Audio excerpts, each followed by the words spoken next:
We've never seen anything like this in recorded history. So be worried. I'm not short. I haven't sold short anything, but I am certainly worried. As I look around the world, bonds are clearly in a bubble. Bonds have never been this expensive in the history of the world. Property in many places, you go to Korea, you go to New Zealand, you go many places, property is certainly in a bubble. Stocks, many stocks. I mean, Amazon goes up every day. Tencent goes up every day. Samsung goes up every day. So some stocks performing a bubble, but many stocks are still not up. So it's not a complete bubble yet. So there you have stocks, property, bonds, all in bubbles or forming bubbles. The only thing that's still cheap, commodities. Silver's down 60% from its all-time high. Sugar's down 70% from its all-time high. Oil is down 50%. I mean, these are not bubble numbers when you talk about big declines, historic declines. But with all the money being printed, the asset class in the world that I prefer at the moment would be commodities because they're cheap when everything else is booming. I do own stocks. I do own stocks in places like China, Russia, Japan, other places. But I'm not rushing out to buy unless I find something really good. Well, I said, I'm not short. I know it's going to end badly. If something comes along that's good, I'll buy it. But Adam, I know this is going to end very, very, very badly. To repeat, the better it gets, the worse it's going to get when it comes to an end. I would suspect that when it ends, we're going to have the worst bear market in my lifetime. In 2008, we had a big bear market problem because of too much debt. Adam, since 2008, the debt everywhere skyrocketed, unbelievable. Even China has debt now. China didn't have debt 20 years ago, 15 years ago. But even China has a lot of debt now. Who's going to save us? The Chinese saved us in 2009 because they had a lot of money saved for a rainy day and they started spending it. They don't have a lot of money to spend now. Who's going to save us? North Korea? North Korea doesn't have much debt. That's why I say. But I don't think they have enough to save us because I don't think they have money saved for a rainy day like the Chinese do. Do you have greater confidence one way or the other if this is going to end in a debt crisis or runaway money printing or maybe both? How do you see it? Well, first of all, I have no confidence in them. You said they. The other people you were talking about have confidence that they are going to save us. I have no confidence in they, whoever they are. I will say, Adam, it's a good time to be old in America because I don't have to pay for all of this when it comes to an end.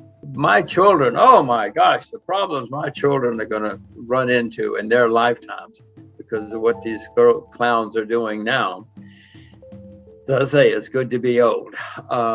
But you're right. It's going to end someday, and it's going to end badly when it ends. You said either currency collapse or economic collapse. You can have both. You can have one, and then it leads to another. In the 30s, we had both, for instance, around the world, and then we had war, a shooting war, and that's the really bad news is often in history when you have really, really bad times, especially worldwide, it winds up in shooting wars. It certainly did after the 30s. So it's not good news. I don't see good news.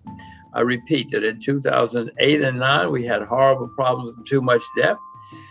Since then, the debt has gone through the roof by unbelievable amounts. And I know that's going to end badly. If we know what's going on, we'll get worried. And if we get worried, we'll probably get prepared, and then we might survive. Some people came out of the 30s very rich. Most didn't. Most lost huge amounts of money. But in 2007, Iceland went bankrupt. Nobody cared. And a few months later, Ireland went bankrupt. Some noticed. A few months later, Bear Stearns went bankrupt. Now we're starting to notice. And then BlackRock went bankrupt in the big bank in England. And then eventually, Lehman Brothers went. Well, then it's on the evening news. Then everybody knows. So my point is these things snowball and they start where we're not looking. And It may have already started for all I know. I've seen some small places having problems. But as I say, I'm not selling short yet because I know how much money these guys can print.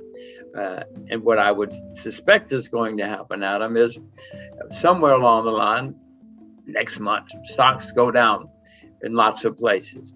Well, then they're going to really panic because they want to keep their jobs. And so they're going to print even more money. And so we'll have a rally. But I would suspect that would be the last rally because there's only so much. I mean, eventually the market says, wait a minute, guys, we've seen this movie before. We know how it ends. We don't care how much money you print. Do you worry at all about the societal implications about what's going on here? Absolutely. History is pretty clear that when you have bad times, there is usually social unrest. People aren't happy. And if we do, in fact, have the worst bear market of my lifetime, which I don't see how we can avoid, if and when that comes, there are going to be a lot of very, very unhappy and angry people. And one difference in now and the past is people really get angry now. They think that you can't do that to me. In the 30s, people were a little more disciplined, a little more understanding of what was going on in the world. They weren't happy. There were protests. There was some violence, not much violence in the U.S. anyway, since that's what we're talking about. But people were a bit more accepting of the system. No, Adam, look out the window. Nobody accepts anything now. You can't do that to me. It's your fault. It's not my fault. So no, we're certainly going to have social unrest, certainly in the U.S., but in other countries as well. You find out what's going on. If you do, you'll get worried, and then you'll get prepared. Because, Adam, it's very clear. This history shows that when things go really wrong, what history shows, first of all, politicians blame foreigners. They always blame the foreigners because that's easy to do. But then it also leads to unhappy people and social unrest. I mean, I guess the main lesson of history, Adam, is people don't learn the lessons of history. I mean, I could sit here and tell you all day. We had a president recently who either didn't know history or thought he was smarter than history, and it didn't matter. Well, I know history smarter than I am, and I know it matters.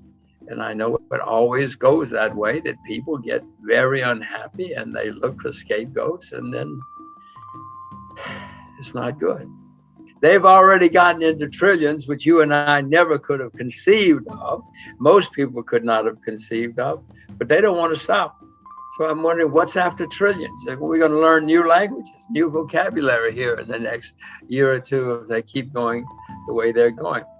Nearly every government, every central bank in the world has been printing huge amounts of money and borrowing and spending huge amounts of money. It's never happened like this in the history of the world. Never in recorded history have we seen so much excess. I'll call it excess. They think it's normal. They think it's fine. And this has caused many markets to go up a lot. You know, if you want to build a bridge, it takes a long time. But if you want to invest and you have a lot of money floating around, you just go on the internet and in 5 seconds you can invest in anything you want to. And that's what's been happening, and that's what's continuing to happen. There might be signs that's beginning to slow down. The Chinese seem to be cutting back some, not a lot. Well, not a lot, but they're cutting back. They're not expanding. Other countries say they're cutting back, and the U.S. says, "Oh, maybe we should cut back someday." But in the meantime, there's gigantic amounts of money floating around. It's going into markets. It's going into the real economy as well. It's artificial. If you see some of the things that, the shipping business is just unbelievably hot right now because there's so much money floating around. The bad news is these things always end, and the better they get, the worse they get when they end.